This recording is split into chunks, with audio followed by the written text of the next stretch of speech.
One of the things that I really struggle with when I'm painting in watercolour is to get those really dark tones, and so I'm going to be using my Tombow markers, and I will talk about them a bit more later on.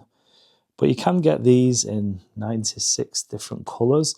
I've never actually tried any of the colours. I do like these. This is known as a grayscale, so you got from black to a white as well in the pack. So these are really nice, and they're water soluble, so you can mix them with watercolor, and you can also add water to the pens as well, so that you get some nice blending, and you can use that mixing with your colors. To get started, I just wanted to add some of the clouds in the background. The trees are quite dark, so they're going to go over the top. And I start out using my Winsor & Newton palette. For some reason, the next day I just dropped these colours in, and then it was the next day that I started the actual painting. So I did actually grab my M-Grams for some strange reason, but you can actually use different brands. It doesn't really matter as long as you don't use a really good brand and then something that's not as good. And so I just add in a little bit of cerulean blue to the sky, just a few little bits of sky popping through the trees there, and then mostly a sap green. I go in and add the background hills and just a bit of the background through the foliage. So I want to get the background in first before I lay my trees in there, just because I don't want to be painting around every tree. I want it to be more coherent and just a continuous colour going right through the scene. And I'm even adding bits of colour that aren't necessarily there, and they may get covered, but I just want some of those different colours showing through, just to add a bit more interest.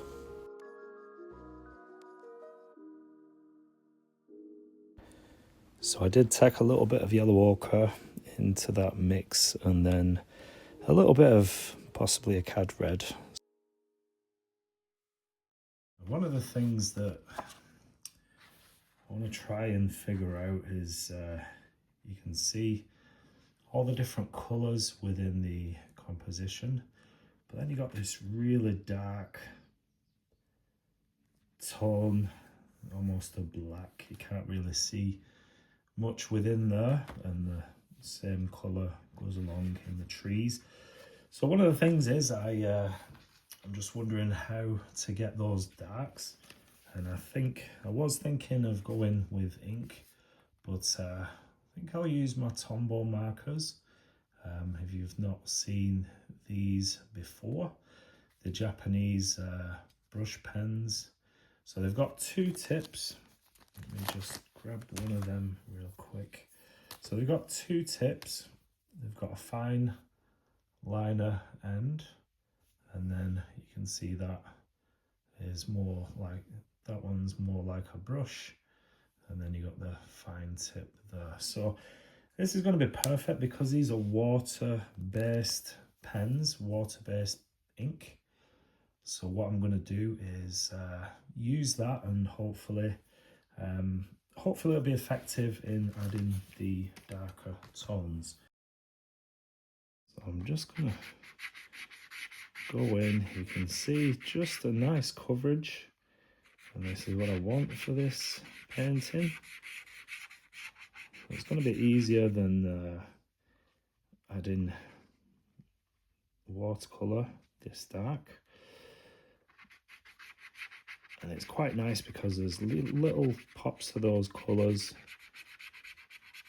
just little highlights in this dark, and so I'm going to be including some of those.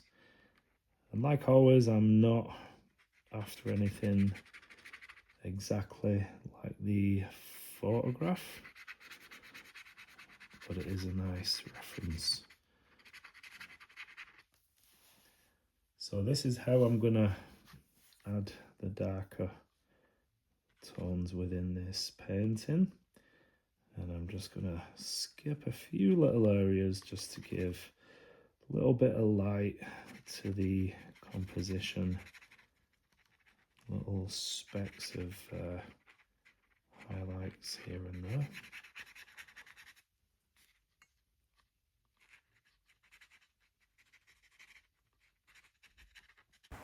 So once you're happy with the marker as you've put them down, just see what happens here as they add the water.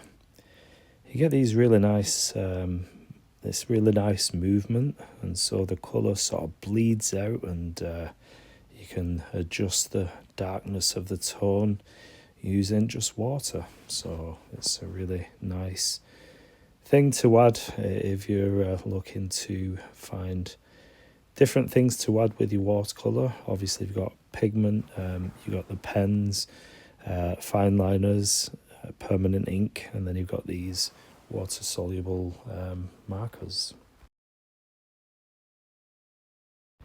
If you are wondering about the sketchbook that I'm using, this is the one that I've been using for a little while now. I've nearly come to the end, but it's the Sea Whites of Brighton. And I've never tried this sketchbook before, but I have seen lots of people using this brand, and I just thought I'd give it a go, and I'm quite happy the way it does take the watercolor. So it is a watercolor sketchbook. You can get mixed media and different types of Sea Whites of Brighton sketchbooks, and I will be sharing here on my channel a little sketchbook tour as I complete this one. I do like to finish my sketchbooks. There's something quite nice about using the last page and completing those, especially when you've done a few. It's nice to see the progress of your paintings. So I'm just adding a little bit of yellow here, bright yellow, not something that I'd usually pop in this sort of scene, but I wanted some nice pops of colour in between the trees. And if you're liking this video so far and finding this useful, then please do leave me a comment and also give me a like. And if you're not subscribed to my channel yet, then please do subscribe for more videos like this. It doesn't really matter, I think, with this scene how you put the paint down, because a lot of it is going to be covered by the trees, a lot of those darker tones going over the top. So it's just a case of letting some of those colours just pop through here and there, and I think it will be quite an effective little painting, and it's quite a nice image, a nice composition. So I'm just going to have fun and get these branches down using pen and using some of the fineliner pens as well as the Tombow. So it's a bit of a mixed composition. It's a bit of almost a mixed media, and that's one of the beauties of painting. For me anyway, what I do, I look at the reference and sort of decide how I'm going to capture the scene, whether it's going to be with ink, Tombows, just watercolor, pencil, anything you can sort of add just to get the look that you're after. And then of course you've got some really nice reflections in the water. So there's a little river sort of running through the scene. This is another reference that I got from Coniston, and so I just want to get those ripples and the the reflections in the water. So I'm using a pen for this just to add those in. And these are just fineliner pens that I've got. I've got a couple of sets of these. These are, I think they're art line, and there's different tips, different sizes. And so it just gives that nice dark, consistent mark, which is, I think, a little bit more difficult in watercolour. Maybe you have a problem with that, maybe you don't, maybe it's just me, but it is nice to add those darker tones using ink as well. So you can add as many or as little branches and details in the trees as you want, and I'm going to add quite a lot into this one. And you may notice there is a building, I think that's the cafe that we went in the distance. I don't know what the building is in the front, the sort of more predominant shape, but some sort of hut, or maybe there was a little stall outside on the shore anyway. I'm not sure whether that's it.